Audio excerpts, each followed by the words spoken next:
No, this is a very special day. We've never had a guest before, so forgive me if I'm overly excited. All right, let's go. All right, ladies and gentlemen, welcome to Let's Get Into It. We're back. Let's get into it. You know what's really cool is this is a very special Let's Get Into It. It is. Because we're going to get into it with a guest. Yeah. And the guest we have today is, in my humble opinion, pretty amazing. You speak highly of him. Before I ever met him, you were like, Rick Najera. Who's this Rick Najera guy? And then I looked him up, and I was like, oh, he's a San Diegan. There's a melting pot of talent in San Diego. People like that come kid out. last week that I met.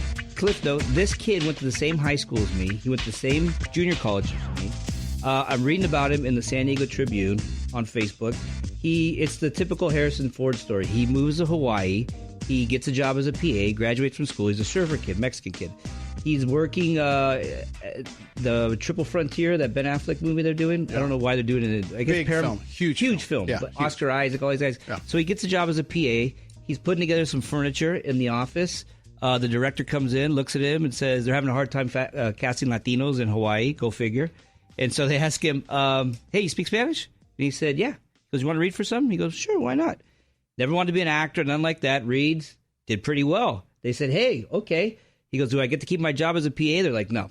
We're going to give you a little part, in this movie. You're almost like an extra. He goes, cool. I guess it turned out a little better than they anticipated or thought. Next thing he knows, he walks into the production office. His picture's up next to Ben Affleck's, Oscar, all this stuff. So he has like a meaty role in this movie. And now he's an actor. Never acted before. But I reached out to him on social media, and now we're buddies. So that's a great story because it is inspirational. And by the way, I want to introduce myself, Mark Ice Roberts. This is right. Rod Rinks. Apparently, I got a new name today. Oh, yeah. What's your name? Lopez doesn't like my name. You know that, right? He does not like my name. He doesn't like anyone's name. He doesn't like my name. He doesn't like yours. So he said, you need to just go by Tootie. I go, I'm not going to go like Madonna. Come on, fool. That's not going to work. He goes, you should go by Rod Ramirez because my mother's maiden name is Ramirez. So Rod Ramirez, and then we have Wings Nichols. Wings Nichols, sorry. Not and it's Friday. So Buffalo Wings. He's going to be having wings tonight. It's Friday. It's time. But what I want to get into, and I want to get into it right away because we got to get to Rick, is I wanted to talk about being ready, being prepared in this business. You've got to be ready. Everyone runs into it where you run into somebody and you got, all of a sudden you got to do a pitch or you got to tell your story and you got to tell it quick. There's a great story about Lorne Michaels. I read a book by Bernie Brillstein before he died. Rest in peace. Legend, manager. He represented Lorne Michaels before Saturday Night Live, and he represented the guy from the Muppets. Jim Henson? Jim Henson, yeah. Anyway, he said that he saw the head of NBC at a restaurant. They walked in, and Bernie was like, let's go over there right now in this restaurant, pull up a chair right at that table, and you tell him about your show. And he's like, I can't do it. It's not going to right. They pull up a chair. Hey, I'm sorry. Hey, Bernie Brillstein. They pull it up. He goes, he's got a show idea. And the guy was like, okay, fine. What's the show idea? And apparently that's how Saturday Night Live was born. But he was ready. It was his whole life. It was like preparation. Having Wevels. Your other name is Mark Wevels Roberts. That's my other nickname. A lot of people, they don't. They're like, maybe. Well, next time. I don't know. I'll see him later. This is going to be a great conversation for Rick because Rick's like a quintuple threat. He's a writer, he's a producer, he's an actor, comedian. Yep. He does it all. I think he did stand up too. I think he stripped for a little while, but we'll ask him in a second. I was a dancer. I was the Thunder Down Under, but it was more like real down under, like South America, Mexico. I had to represent all those countries. I was a dancer and I had a skill. All right, ladies and gentlemen, I want to introduce you to Rick Najera. He is. Thank you for coming, Rick. Thanks, Rick guys. Najera. First guest ever. I'm gonna name off some of the projects that you've written on. In Living Color. Wow. Dr. Quinn, Medicine Woman. Yes. Mad TV. 47 episodes on Mad TV. Okay, one of my favorite shows of all time. I didn't realize you had written on that until this moment. You wrote on East Los High. Yes, 32 which is an episodes. amazing show on Hulu. Yeah, one of my favorite shows I've worked And you on. recently had a comedy special that you executive produced, that you starred in, and that you wrote and all that on Netflix. Yeah. And I've got a bad film on HBO on demand. What is that? Taco Shop. Oh, I was just going to mention I love that. It's a great movie. What do you mean? Dude, that's a great name for a movie. It was listen, it was a fun experience, but I get people seeing some of the work I do, like I had a show on Broadway called Latino Logs, and it was very good. And then I go, but you have to keep working. That's what people don't realize. So sometimes you may do a great show like Dr. Quinn, but that's its own style. East Los High is more my style. I was a writer in Culture Clash, and that was fun. I meant to mention Culture Clash. I'm sorry. We love you, Richard, and we love Culture Clash, and it was an amazing show. Yeah. This show is called Let's Get Into It. Let's get into it. We're going to get into it. Let's get into it. I want to get into Ding, ding. I want to get into the story School's in. of how you got on all these shows. 'Cause were you always famous? Were you born and you were famous and you were in the Writers Guild? Being the son of Ricardo Montalban and the love child of Herbie Villachez. I was my You were parent, not, right? I was from San Diego, Yeah. and San Diego, not exactly Hollywood. It's not at all.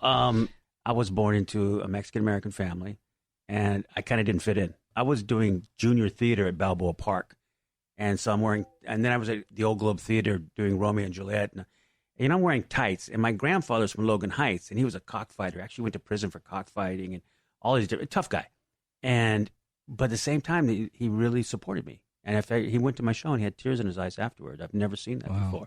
Tough cool. man. That's cool. What did he say? He said, he says, he's like, first of all, those aren't pantyhose, right? And I said, no, they're tights. He's like, oh, you got a knife, right? I go, yeah, it's a sword.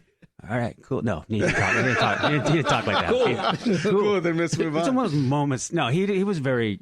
He was just, for him, he had tears in his eyes because he said, "You talk beautiful." Right. To him, that was like the most amazing thing is how well I spoke. You're articulate. Yeah, I was articulate and all that, and guys like my grandfather, my father, and mother, and all of people before us. They're the reason we're here. Yeah. And we have to honor that. And we have to say thank you for their sacrifice because, my father was probably one of the most handsome and articulate men I'd ever met. What happened to you think? Somehow, it's just a Twinkie thing because his generation was more organic food. My generation was Twinkies and GMOs. Yeah, GMOs. Look at me. This is what happens to a human body that grows up on that kind of food. I just want you guys to know that. My grandfather, the pure air of Chihuahua, the mountain streams, and me, Twinkies, food sticks, these weird stuff. Wonder Bread. Yeah, this is what it looks like. Now, you look good in Red Surf. I saw Red Surf. Oh, yeah. Red Surf was a movie with George Clooney, and that was my first film in Hollywood, and it was like introducing as an actor. Yes, I got the role, and the reason I got the role playing a Cuban drug lord, which is the highest drug lord you can play, because you got salsa involvement and you got all sorts of cool stuff. Yeah, it's great. Yeah, Ricky Ricardo behind you. I mean, it's fun. But I got the job, and people didn't realize when I first auditioned for it, they turned me down, and they forgot they turned me down. So I actually put on brown makeup. Like I'm light, I'm güero, which means tall, good-looking Latino man in Spanish. So I go in, and then I'm like, don't you ever walk into my barrio again. And I'm doing this Eddie Olmos accent, basically. So they hired Eddie Olmos as me to play the role. And it was great. I did a great job, but I thought, I should get an Oscar for doing this kind of work. Well, first of all, impressive. Yeah, because it's so not me. Yeah, let's just talk about the idea that you got called in twice and you didn't say no to going in the second time, because a lot of people be like, no, I'm not going in. I just went in, I blew it, right? You actually said, let's do it, and you went back in and you got a part, which is amazing. A lot of times, you talked about showing up and being involving people in your life and stuff like that. A lot of times it is showing up. A lot of times it's saying yes. And I learned that from improv. I remember working with Whoopi Goldberg years ago. When I first started out, I was just a kid. And I didn't know about improv. And there was Second City Improv of Chicago was coming to San Diego. And they said, we're going to have an audition. And we're going to see some local actors because there's a spot for about 3 people or 2, maybe 1. And so it was Whoopi Goldberg and me from San Diego auditioning for it. I called Whoopi and I was like, hey, Whoopi, how do I do improv? And she said, just say yes. I go, what do you mean? Just say everything, say yes. Totally. Right. So I go to the audition and they go, have you ever done improv before? Yes, I have. Would you like to do improv now? Yes, I would. And I did it and they said, great. And I show up and this is how naive I was. It was my first union job. And they said, you're going to make, I said, how much am I making? I didn't know. And they said, $350. And I go, $350 an hour? That's not bad. Okay, I can deal with that. For the day. And the guy said $350 a day. And I was like, what? Oh, my God. I called my dad. Yes, I will. I go, yes, I can be paid. And I will not turn it down. Because back in that day, minimum wage was about $350 an hour. Yeah, it was. So I was like going, it makes sense. I'm going, I'll be here 40 hours. I can do that. And it was $350 a day, and I didn't put it together. And that was the beginning of my career because it changed everything. It started making me think, it taught me a lesson about saying yes. But let me go back for a sec because we didn't get into it. And I want to get into it. Let's get into it. You kind of got into it, though. No. I want to get into how it is that you got your first writing job. How did you start? How did you figure out? How did someone know that you were going to be able to write on In Living Color or that you were going to be able to write on Culture Clash? Or was there one that came first and then it was just sort of like Rick's the great Latino writer, bring him over. Or he's a great comedy writer, bring him over. Yeah, I mean. What was the first one? The first real job really was Second Cities where I kind of learned to write. Then I ended up going to L.A., and my neighbor is John Wells, the president of the WGA. And he says, you should write. You're a really good writer. And then it's like I was getting... So it was destined. It was destined. It was destined that everyone told me to do it. I didn't believe I could do it. Right, but I had to make myself believe it. You are a great writer. You're a great collaborator. You're very generous, with ideas and jokes and... A lot of times you have to ride the horse in the direction it's going, right? A lot of people are stopping their horse going, no, not that way. I want to go this way. You can't plan. I've realized, there's an old saying that people plan, God laughs. Yeah. Because you make these plans. And I write goal sheets and I do that stuff. I remember as a kid, I would read all these self-help books. So all I did was read. I learned to say yes to myself. That's about engaging and getting into it. Is you have to be your first fan. Right. And you have to surround yourselves with people that are your fans as well. And there's no reason not to, because we come from, especially in the Latino world, there's this humility culture about, hey, keep humble and all that. Yes, of course.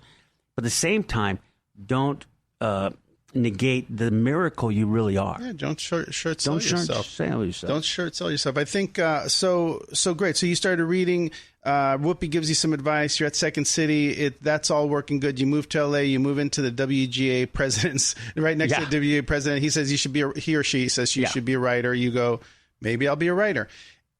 So at this point, your fate of being successful in the business, or at least being in the business, is now sort of sealed. You are moving into a direction where you're feeding yourself by the work you're doing in entertainment. Yeah, I didn't know that I was successful.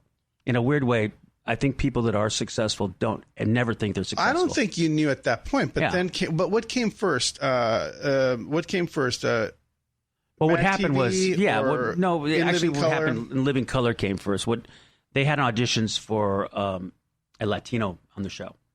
And so they said, we're Second City guy, obviously. Yeah, it's like, we're going to add a Latino to the show. So they brought me in, and I came in, and I did one of my monologues that I had happened to wrote. Because I didn't like the monologues that were being written for me, so I just started writing my own stuff. And Keenan thought it was great. And then I left, and then two other guys came in and did my monologue before me and after me. And he thought I was just doing this monologue written by someone. Oh, they chose it because they thought it was pretty good? Yeah. Like, can I use your monologue? Yeah, there's like, hey, that's a good monologue, or that's really cool. And then at one point, he said, we're not going to give you the role. We're going to give it to the Korean guy. It was basically it. For some reason, it said, Asian's going to go over Latino this year. And then he said, but that monologue, where'd you find that? And I said, I wrote it. He goes, what do you mean you wrote it? Everyone's been coming up with that monologue. Because he's assuming I'm stealing my own monologue. Right. And so, I need this monologue, dude. Yeah, you got to get it. He didn't believe me. He's like, come on. I said, it's from a play of mine that I wrote. And then he said, well, how's the play done? And I go, did about 1 million in ticket sales. He's like, well, okay. Well, listen. He goes, I'd like you to write. He said, I would like to have you come in and audition for us as a writer. And I'd never auditioned as a writer. So I was like, just come in. So I came in with Wanda, the character that Jamie Foxx plays. Okay. So I did probably the most could be get you killed in a black room of all time with Wanda. So I'm like pursing my lips and doing this, what I saw Jamie do. And then Keenan started laughing. And he had like 2 security type guys around him. So I'm walking, there's three huge black guys. And I'm walking in going, hey, I got you, I'm Wanda, And I think he looked at me as like, if you're brave enough to do that, you can hang here. Right. And so the deal they gave me was probably the worst deal in the world. And it wasn't even a full contract. They said, we're going to put you on some program for minorities. And they're like, they didn't even have it. Dude, I get put on minority. Yeah, minority programs all the time. So for the first week, I was paid $500, and there was like 2 of my sketches in the actual show. Yeah. And so I said, "Look, man, I'm a writer, and I'm in the union. I'm not breaking rules. Forget this. I'm not doing the show anymore." Yeah. And he said, "Really?" Because no one's ever quit. And I go, "I'm sorry, I can't do it." And I had packed up my office, which was not an office, basically a closet. You were like working girl. Working girl. I got my box of things and tears in my eyes. I'm out of here. One of your boobs hanging out. Yeah. Like, I'm out of here. This is wrong. So I basically, he said, okay, we'll give you a contract. Nice. That was it. Damn. So then I stayed. Let's fast forward. This is a great story, by the way. Thank you. All super amazing, actually, to me. So you move. So next is Mad TV, which was, you had a long stay at Mad TV. Yeah. Was that next? No. I did pilots. I did a lot of shows. I did a show called Out of Bounds. Because the guy was like, man, we're going to develop this comedy show. It's going to be out of bounds, man. It's going to be so wild. Was it? No, not at all. It was at least.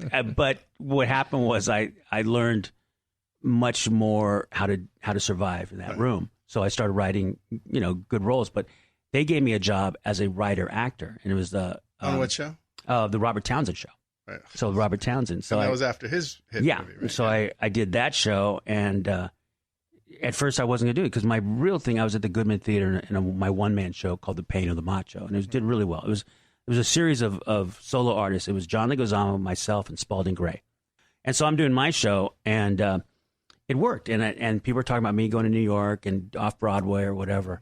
And they called up and said, you got the job in the Robert Townsend show. And I said, no, I'm not doing it. I told my agents, I'm not doing it. I'm going to New York. My greatest dream, my biggest dream was always to be on Broadway. That was like it. And I don't know why, because even after I did Broadway, I was like, I don't know if I should have done off-Broadway, because there's more money. Right. Broadway is expensive. So my agent came back and said, basically, we're going to fire you. You don't take this job, because now they've offered you an acting role in it. Oh, nice. So you can't complain. You're an actor and a writer. And by the way, that was a good show, too. Yeah. The Robert Townsend show was good. So it was, that was a great experience. So you did that, and then you left Townsend, and then? Then it was eventually Mad TV. Mad TV. Yeah. And did you act in Mad TV or only write? No. I wrote, and, the writer with me was Jordan Peele, who I don't know what's happened to him since, but, and Key and Peele. They both were there. Right. And they were performers, and I remember their first audition. And they're great guys. I mean, really good. So it was more... I mean, let's stop for a second. They are really comedy geniuses, are they not? They're comedy geniuses, because it's like I've worked with Jim Carrey. I've worked with all these great people. There's something I do notice about all of them, is that they're having fun. Yeah. In a weird way, Jordan is a great guy, and I was at some studio having coffee, and there's Jordan walks in, and I'm with these people, and they're like, "Did you work with him?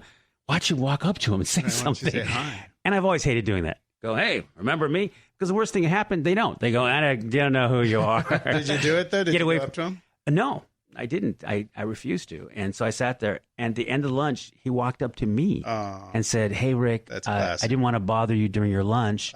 So good to see you." And, of course, everyone thought that was the greatest thing. But also happened Jennifer Lopez, because when I was doing Living Color, that's right. She was a fly girl. She was a fly girl. And she would come to my office, and we'd talk for hours. Was Paula Abdul a fly girl?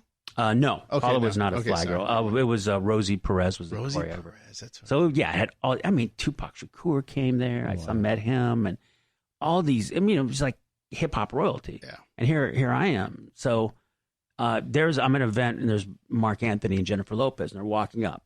And my wife says, say something to Jennifer. You got to say something. You knew Jennifer. Was that recently? Yeah, it was like fairly, it was like 4 years ago or something. And so she's walking up. It was when she and Mark were together. And they've got security around them. It's like total Hollywood. They're walking up, and I'm there, of course, in the front row. I'm like, 20 rows back. And I see her. So my wife, say something. And I'm like, I'm not going to. They're going to pepper spray me. I'll be on the ground. I'll be in handcuffs and go, Jennifer, return my phone calls. I don't want to do that. So she sees me and just goes, "Oh my God, Rick," and comes up, gives me a hug and says, "We're doing so well, aren't we?" And I was like, awesome. you are. Yes, I don't know if I'm quite at your level right now. No, but by this time, you've done some pretty amazing stuff. I mean, look, I'm going to tell this other story, and then I want to get to you going to Broadway. Sure. Right? I want to wrap up with you going to Broadway. Oh, thank you. You and I were put together by Sean Reddick. Yes, Sean and Yvette. Sean and Yvette. I went to their wedding. I actually met you at their wedding. Yeah. Isn't that funny? So he put us together, and we met at a place called the Nook in Encino. Yes. We're having breakfast. I'm telling you, I worked with Eddie Olmos. You haven't said a whole lot about who you know and who you don't, and I didn't know. And all of a sudden, there's a tap on your shoulder, and it's Ed Olmos walking, like coming out of a training session or whatever, right? Yeah. And we now do CrossFit together. Do you really? Yeah. Oh, good for you guys. But he's the godfather of your kid. Yeah. And you guys have been friends for years and years and years and years. Yeah. And it was amazing to me because I had worked with him. I didn't feel like I knew him that well. Yeah. But had I not known him, it would have been a very awkward scenario. So if you're telling someone you know somebody, you better know them. Yeah. Because you may be at breakfast and they may come up and tap on your shoulder. Most people that really know people don't really tell people you know them. Right. And it's a weird thing. Yeah. But you were working as a writer until 5 o'clock this morning. Yeah. You said that to me as we were walking up. And I said, how are you still standing? The reason is, and this is the learning thing I was actually working, is that to be a writer, you have to do it all the time.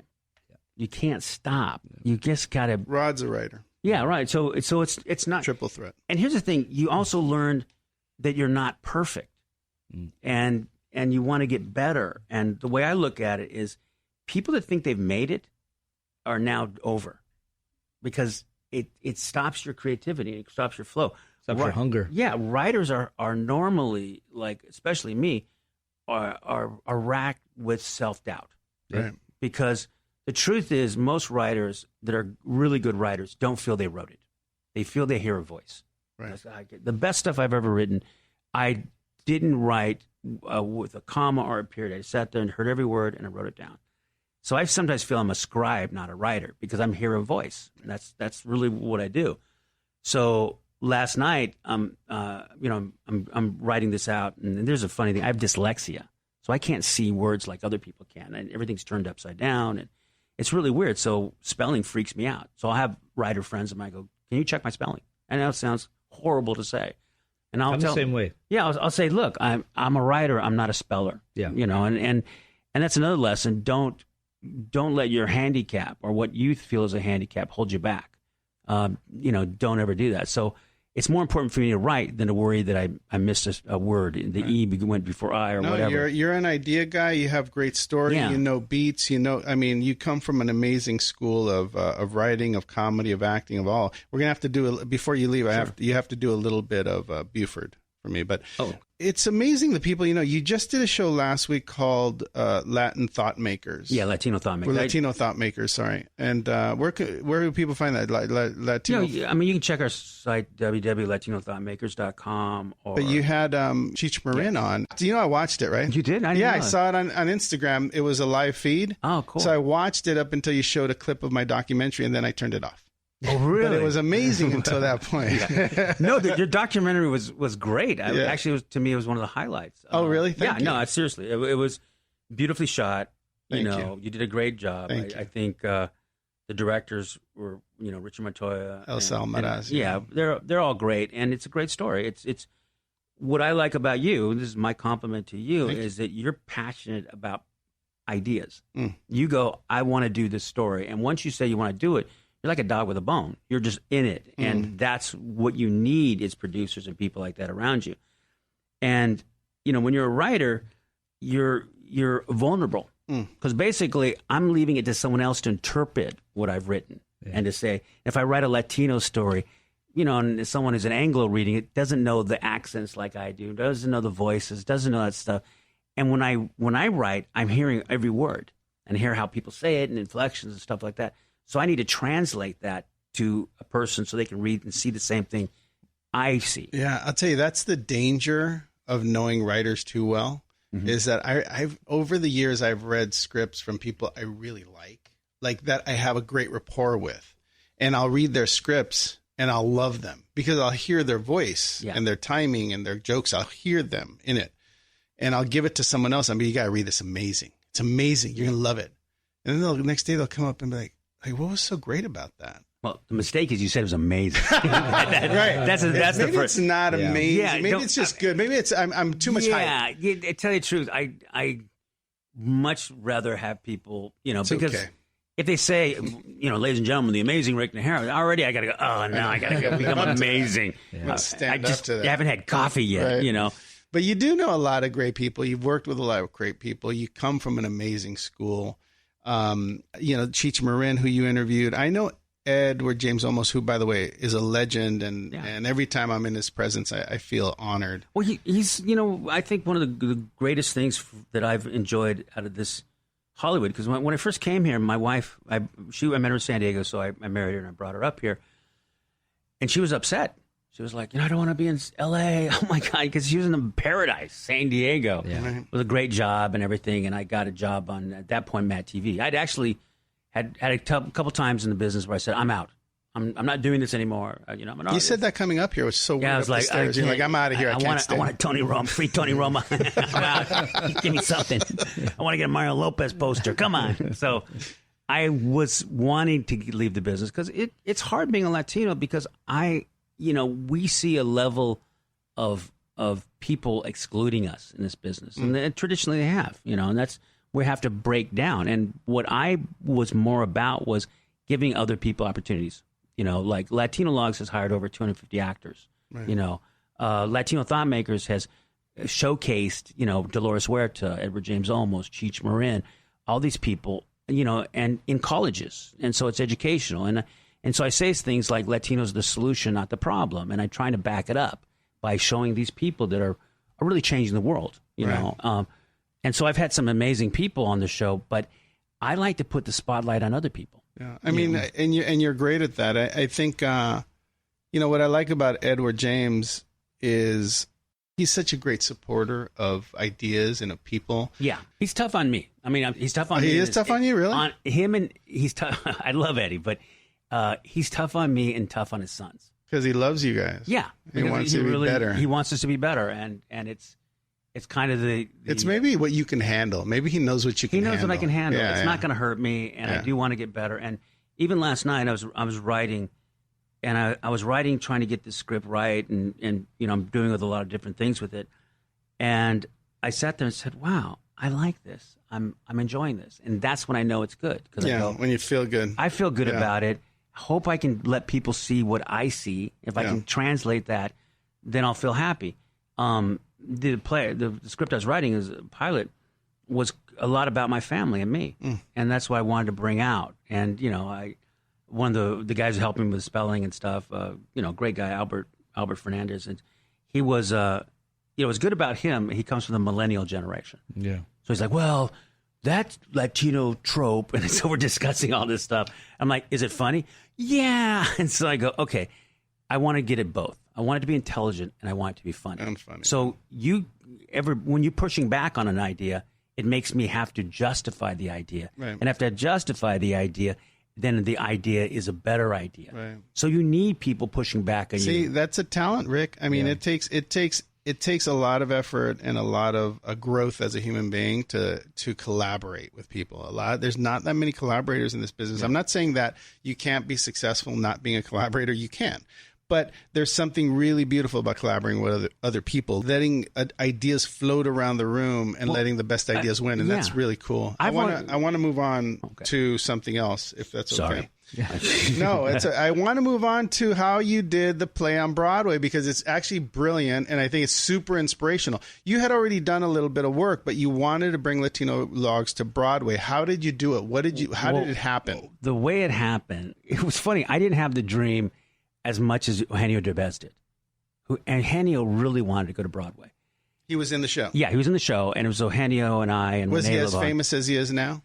No, now he's much more famous. Right. But then he was famous in Mexico. I would go with him to Mexico and forget about it. So you get to New York. So the way I get to New York is I was doing a show with Paris Hilton, of all people, called Pledge This, a bad movie. Wait a minute now. You lot. No, I'm joking. Yeah, I did Pledge This. I remember Pledge This. Yeah, I did it with Paris Hilton as I'm sure it was great. It was she was wonderful to work with. She was lovely. And so I'm doing the movie with her, and I'm playing a character that I created, Buford Gomez. They said, just do a little bit of that. So I said, fine. So I'm there, and Eugenio's there, and I got Eugenio in the movie. He did a little role. We were all doing stuff. And we're doing Latino logs in Coral Gables, in this theater. And so the producer of the movie came, and he's like, this is the best play I've ever seen. He's multimillionaire, really rich. He's like, I'm taking you guys to Broadway. I love it already. We're going to Broadway. That's great. Eugenio's like, oh, my God, we're going to Broadway, going to Broadway. Everyone's like, hey, Broadway. And I'm like, yeah, we're going to Broadway. I tell people, I'm not, don't book me any TV, nothing. I'm going to Broadway. I'll be there for years, all this stuff. So 3 months later, I'm back in L.A., and I'm calling him, can't get a hold of the producer. Wait, are you in L.A. or are you in New York? No, I was in L.A. Yeah, okay. And so we haven't even got to New York. Right.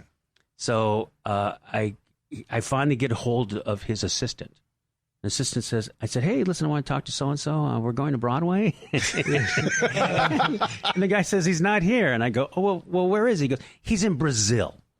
And I go, Brazil? He goes, yeah, they don't have an extradition treaty with America. Oh. He was been indicted. Indicted. Oh, my God. He was indicted that's where he got his millions. However he got his millions, he got it from that. So he was indicted. He was flees to Brazil. I've got no chance to go to Broadway. So this is what happened. I said, I can't let Eugenio down. I told him we're going to Broadway. And Eugenio was very... Broadway. We're going to Broadway. He's always happy, and but Broadway. Now, of course, I don't see Eugenio as this multi-millionaire type guy living in Mexico going, why don't you pay for it? But he was so proud of that. And so I finally said, you know something? We're going to go to Broadway. And someone said, what do you mean? I go, I'm renting a Broadway theater for one night. So I rented Town Hall, which was a theater in New York. It's adjacent to Broadway, but it's about 1,200 seats. It's huge. And I said, it's like a Broadway house. If I can sell out this show in New York, because, one of the people that had said they were going to invest in the show pulled out. So I lost that investor. So wait a minute. This is all you now. Yeah. You're writing the check. It was my check. I actually wrote a check for $30,000. And I didn't tell my wife, which was even worse. One of the rules of Let's Get Into It is never use your own money. Yeah. But rules are made to be broken. That's right. So I did put the check down. I get the place and I fly Eugenio out. We're all out together. We're going to do this. A week before the show, I call up tickets. I go, how many tickets have we sold? And they said, we've sold 50. I go, today? No, 50 tickets sold for the total tickets. And I'm like, $30,000. I've lost the money. My wife's going to kill. I mean, it's like I was feeling horrible. That's all the flights, right? And everything. I was losing everything. I was losing. I was like, now I know why. I said, because they were saying no Mexican show has ever worked on Broadway. You guys are predominantly Mexican. You're buried before you open. Yeah, we weren't going to do this. So what happens is there's a radio show called El Vacilón de la Mañana. And it's a show in the morning. And I said, I'm going to get Eugenio on that show. And Eugenio's going to tell everyone in New York we're here. You're talking about you're getting him on the show the next morning. The next morning. It has to happen. I called up and they said, hey, I need Eugenio on the show. And the booking person is like, no, we love Eugenio. We'll book him next week. And all these thousands things. I'm like, there is no next week. There's no next week for me ever. We have booking. And so I finally said, I told Eugenio, be at that station. So Eugenio was outside the door. And I said, open the door. Eugenio is there right now.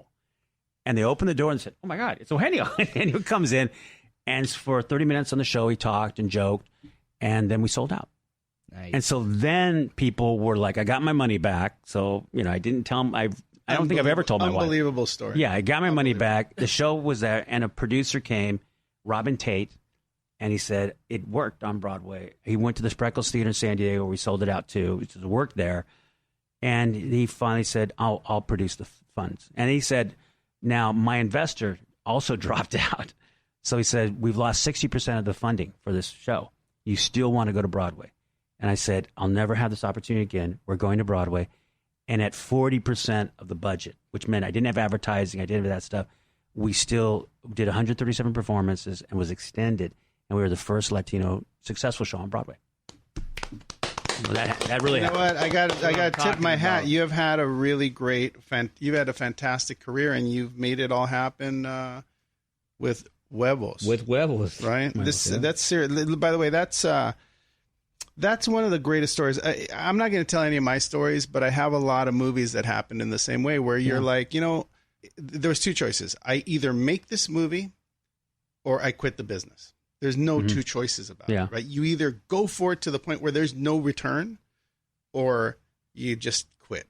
And I think that's where the success in this business is. You have to go for it, and you have to believe. I mean, you had Eugenio, you had you, and by the way, you had a great show, and everyone has always believed in that. Now, let's do a little. Would you mind doing a little Buford?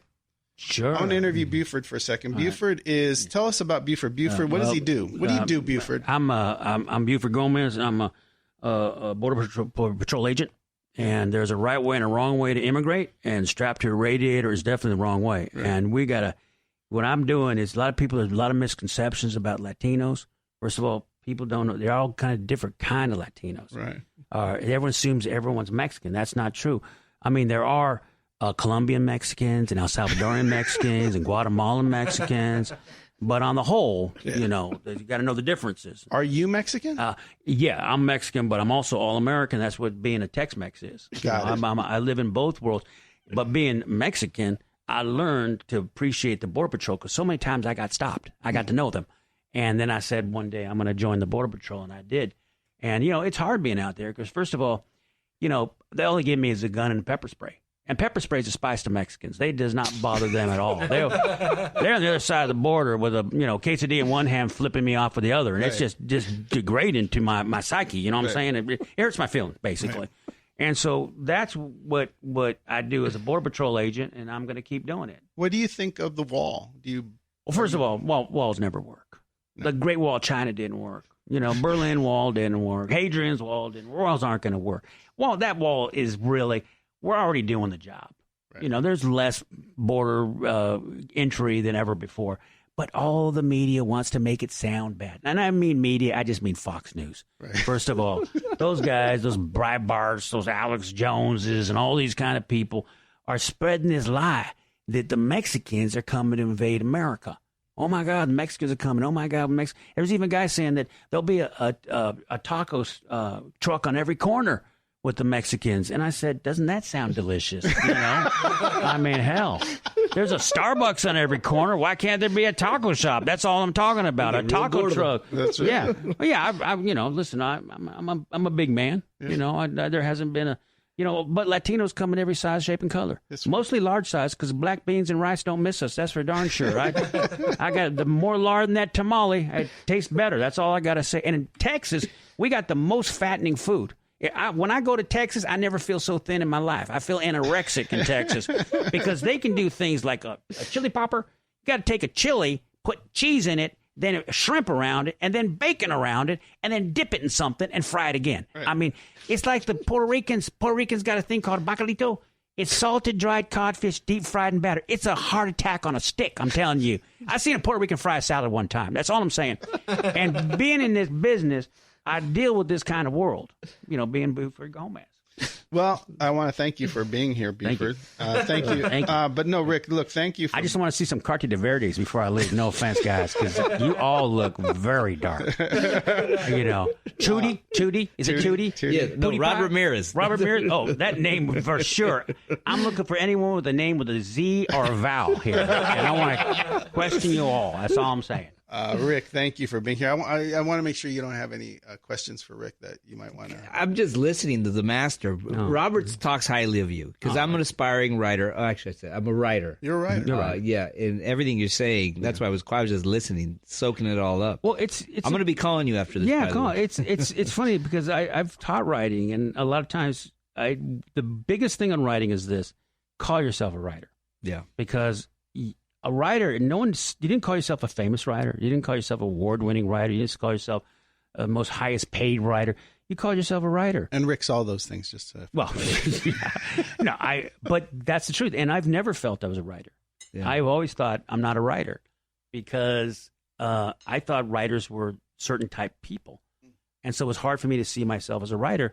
And then after a while, I'm like, well, how many episodes have I written? How many books? How many plays? And then you go, yeah, you're a writer. But I didn't fit what I thought was a writer. You've had a great career. Thank you. I plan to keep living. So Yeah. don't stop me yet. I know. Robert's like, hey, look, bud. I'm at my eulogy. What's going on here? He was a great man. Well, because you never know. Walk down the stairs, you can die. Tony Roma's like a joke. There was this great comedian that used to say, I could die now, or now, or now, or now. You probably stand at mid-career, but you have had a really wonderful career. You've taken great chances. You worked with amazing people. The people in your life are some of the most legendary people in film and in television, and inspiring. So it's kind of cool. I just really thank you for coming in and letting us chat with you about all the stuff that goes on in this business. And there's lots of people out there that are looking to take their chance and are maybe a little bit afraid of risking or believing in themselves. At the end of the day, you might be living next to the WGA president, and you may be a writer or an actor or whatever it is. Just say yes. I think what we take away from this show is say yes, as much as possible, because no really kills stuff, and yes opens it up. So I think we really got into it today. Yeah, we did. Yeah. Right? This was our first guest, and I guess I'll always remember that. Let's have him back, too. I want to hear some updates. We have tequila next time. Yeah. We'll have you back. We'll have some tequila. Thank you guys very much for listening, and we got into it on Let's Get Into It.